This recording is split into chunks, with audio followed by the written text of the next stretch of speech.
کتاب قصص العلماء میں ایک عجیب واقعہ نقل کرتے ہیں۔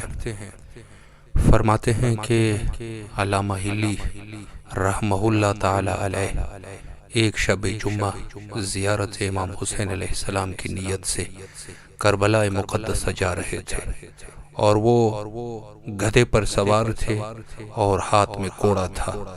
رستے میں چلتے چلتے ان کی ملاقات ایک عرب نورانی سید سے ہوئی جو بپائی پیادہ سفر کر رہے تھے۔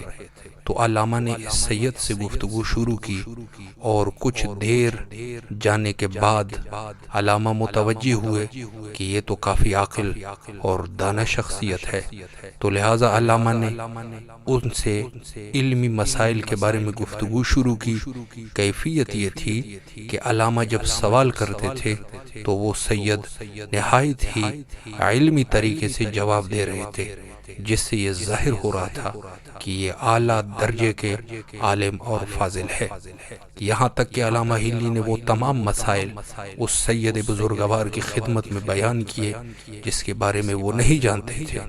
سید نے بھی ان تمام مسائل کے صحیح جواب دیے، یہاں تک کہ اس سید نے ایک شرعی مسئلہ بیان فرمایا تو علامہ نے کہا، میں اس مسئلے کو نہیں مان سکتا کیونکہ میں نے اس کے بارے میں کوئی حدیث نہیں دیکھی۔ تو سید نے فرمایا، اے شیخ، حدیث اس بارے میں موجود ہے۔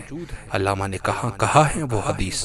سید نے فرمایا، کتاب تہذیب میں یہ حدیث فلاں صفحے اور فلاں سطر میں موجود ہے، وہاں آپ جا کے ملاحظہ کر سکتے ہیں۔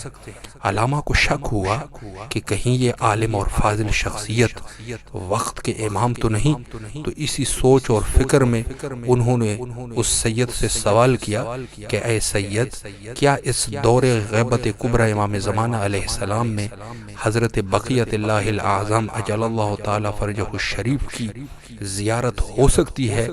یہ کہہ کے علامہ کے ہاتھ سے وہ کوڑا گر گیا۔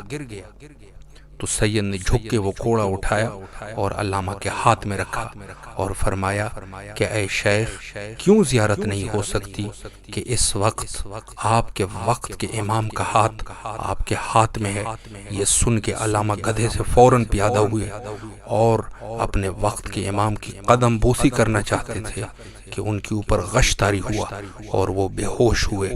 جب ہوش میں آئے تو انہوں نے دیکھا کہ وقت کے امام حضرت امام زمانہ علیہ السلام تو موجود نہیں ہے، لیکن ان کے پاس وہ کتاب موجود تھی، تو لہٰذا انہوں نے فوراً کتاب کھولی اور دیکھا کہ اس میں دقیقاً اسی صفحے پہ اور اسی سطر میں وہ حدیث موجود تھی۔